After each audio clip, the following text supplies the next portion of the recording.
है। समुद्र के किनारे एक छोटी सी गौरैया अपने घोंसले में रहती थी। एक दिन उसने 2 अंडे दिए। सुबह होते ही उसने सोचा, मैं जल्दी से दाना चुगने जाती हूँ, तब तक मेरे अंडे यहाँ सुरक्षित रहेंगे। किसी को नहीं पता कि मैंने 2 अंडे दिए हैं। गौरैया दाना चुगने चली गई। उसे दाना चुगने में शाम हो गई, लेकिन जब वह वापस आई तो उसने देखा, अरे मेरे अंडे कहाँ गए? यहाँ तो कोई भी नहीं है। उसने देखा कि समुद्र हंस रहा है। गौरैया ने पूछा, समुद्र, क्या तुमने मेरे अंडे लिए हैं? तुम हंस क्यों रहे हो? मुझे सच सच बता दो, मेरे अंडे कहाँ हैं? तुमने ही मेरे अंडे चुराए हैं। मेरे अंडे वापस करो। समुद्र ने जवाब दिया, नहीं, मैंने तुम्हारे अंडे नहीं लिए। मैं क्यों तुम्हारे अंडे लूंगा? मुझे तुम्हारे अंडे चुरा कर क्या मिलेगा? मुझे नहीं पता तुम्हारे अंडे कहाँ हैं। मुझे परेशान मत करो, खुद ही ढूंढ लो अपने अंडे। समुद्र की बात सुनकर गौरैया को गुस्सा आ गया। उसने कहा, अगर तुमने मेरे अंडे वापस नहीं किए तो मैं तुम्हें पूरा सुखा दूंगी। एक माँ की ताकत को तुम नहीं जानते। माँ अपने बच्चों पर कोई आंच नहीं आने देती। समुद्र हंसते हुए बोला, तू मुझे सुखाएगी? तू गौरैया, चल ये कोशिश करके देख ले। गौरैया गुस्से में अपनी छोटी सी चोंच में समुद्र का पानी भरती और किनारे पर उड़ेल देती। पास से गुजरते हुए एक चिढ़ा ने पूछा, अरे गौरैया बहन, आज तुम दाना चुगने नहीं आई और तुम यह क्या कर रही हो? गौरैया ने जवाब दिया, मैं समुद्र का पानी सुखाकर अपने अंडे वापस लूंगी। तुम जाओ, मुझे अपना काम करने दो। चिढ़ा ने कहा, पर गौरैया बहन, यह कार्य असंभव है। इस तरह तुम समुद्र का पानी नहीं सुखा पाओगी।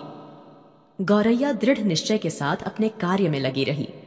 जब वह थक जाती तो थोड़ी देर रुककर फिर से काम में जुट जाती। इस कार्य में गौरैया को कई दिन हो चुके थे। भूखी प्यासी गौरैया की तबीयत खराब होने लगी। यह देखकर सभी पक्षी चिंतित हो गए। यह गौरैया अगर इसी तरह भूखी प्यासी इस कार्य में लगी रही तो अनर्थ हो जाएगा। हमें गरुण देव के पास चलकर सहायता मांगनी चाहिए। सभी पक्षी मिलकर गरुण देव के पास गए।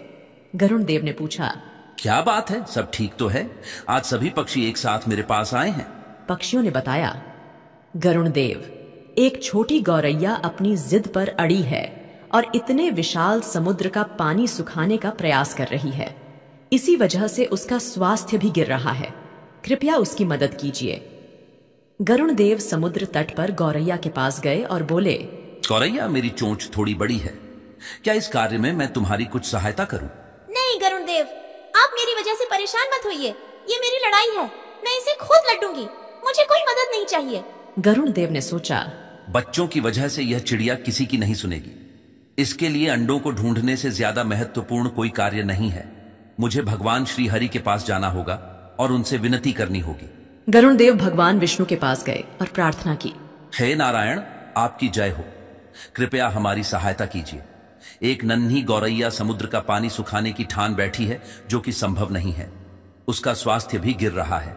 पक्षीराज गरुण, मैं इस गौरैया के दृढ़ निश्चय से बहुत प्रसन्न हूँ। हे समुद्र देव, आप पीछे हट जाइए और गौरैया को उसके अंडे लेने दीजिए।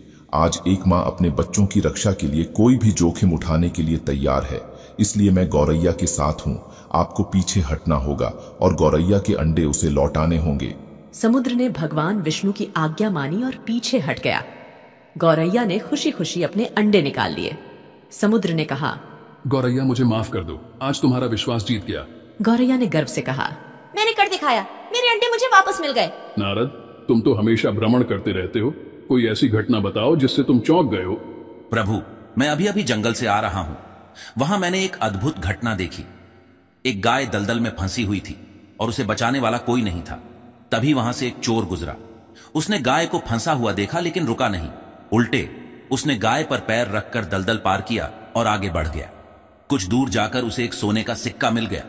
भगवान विष्णु मुस्कुराते हुए पूछे, फिर क्या हुआ नारद? थोड़ी देर बाद वहां से एक वृद्ध साधु भी गुजरा। उसने गाय को बचाने की पूरी कोशिश की। पूरे शरीर का जोर लगाने के बाद उसने गाय को बचा लिया, लेकिन जैसे ही वो आगे बढ़ा, एक गड्ढे में गिर गया और उसे चोट लग गई। प्रभु, यह किस प्रकार का न्याय है? नारद, जो हुआ वह सही हुआ। चोर की किस्मत में उस दिन खजाना लिखा था, लेकिन उसने पाप किया, इसलिए उसे सिर्फ एक ही सिक्का मिला। वहीं साधु के भाग्य में उस दिन मृत्यु लिखी थी, परंतु उसने गाय को बचाकर अपने पुण्य बढ़ा लिए और उसकी मृत्यु एक छोटी सी चोट में बदल गई। इंसान के कर्म ही उसका भाग्य तय करते हैं। अब नारद मुनि को सारा माजरा समझ आ गया था।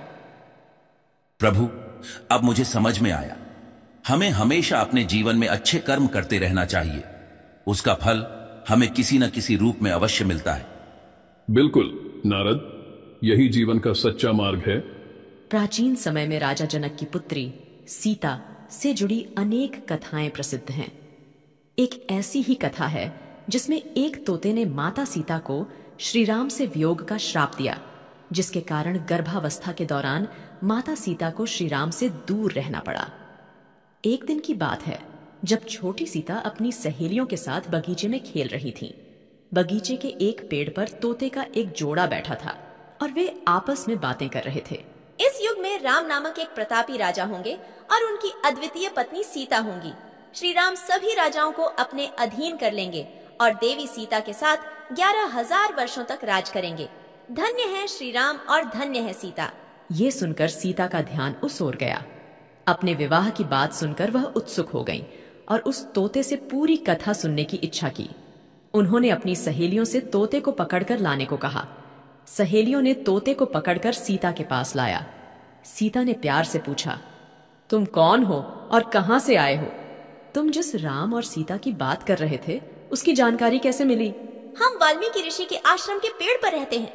उन्होंने रामायण नामक एक सुंदर काव्य लिखा है और उसे अपने शिष्यों को पढ़ाते हैं। हम भी उसे सुनते हैं और इसी कारण हमें ये कथा याद हो गई है। अच्छा, तो तुम श्री राम और माता सीता के बारे में बहुत कुछ जानते होगे। हाँ, थोड़ा बहुत। मुझे और बताओ। श्री राम महर्षि विश्वामित्र के साथ अपने 3 भाइयों भरत, लक्ष्मण और शत्रुघ्न के साथ मिथिला आएंगे और भगवान शिव के धनुष को तोड़कर देवी सीता से विवाह करेंगे। श्री राम के तीनों भाइयों का विवाह भी मिथिला में होगा। तोते की बातें सीता को बहुत प्रिय लगी। तुम्हारी बातें मुझे बहुत अच्छी लग रही हैं। श्री राम के गुणों के बारे में कुछ और बताओ। सीता की उत्सुकता देखकर मादा तोता समझ गई कि यह जनक नंदिनी सीता ही है। फिर भी उसने बिना इसका एहसास दिलाए कहा, श्री राम के रूप और गुणों का वर्णन जितना किया जाए कम है। वे हर प्रकार के ऐश्वर्य से युक्त हैं। जनक नंदिनी सीता धन्य है जो श्री राम के साथ हजारों वर्षों तक रहेंगी। परंतु तुम कौन हो जो यह सब सुन रही हो? जिसे तुम जनक नंदिनी सीता कहती हो वह मैं ही हूँ। श्री राम ने मेरे मन को मोह लिया है। जब वे मिथिला आकर मुझसे विवाह करेंगे तभी मैं तुम्हें छोड़ूंगी। तुम मेरे महल में सुखपूर्वक जीवन बिताओ। हम वन में रहने वाले पक्षी हैं और स्वच्छंद विचरण पसंद करते हैं। महल में हमें सुख नहीं मिलेगा। मैं गर्भवती हूँ और अपने बच्चे को जन्म देने के बाद वापस आ जाऊंगी। पेड़ पर बैठे उसके पति तोते ने भी सीता से विनती की, हे जनक नंदिनी, उसे छोड़ दो। वह गर्भवती है और महल में नहीं रह सकती। दोनों तोते सीता से उन्हें छोड़ने की मिन्नतें करते रहे, परंतु सीता अपनी जिद पर अड़ी रही।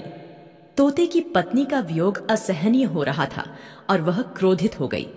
उसने श्राप देते हुए कहा, गर्भावस्था में मुझे तुम अपने पति से अलग कर रही हो, इसलिए मैं तुम्हें श्राप देती हूँ कि गर्भावस्था में तुम्हें भी अपने पति से अलग होना पड़ेगा। इतना कहकर मादा तोता राम राम कहकर मर गई। थोड़ी देर बाद नर तोता भी पत्नी के वियोग में मर गया। कहा जाता है कि यही तोता अगले जन्म में धोबी बना और उसके लांछन के कारण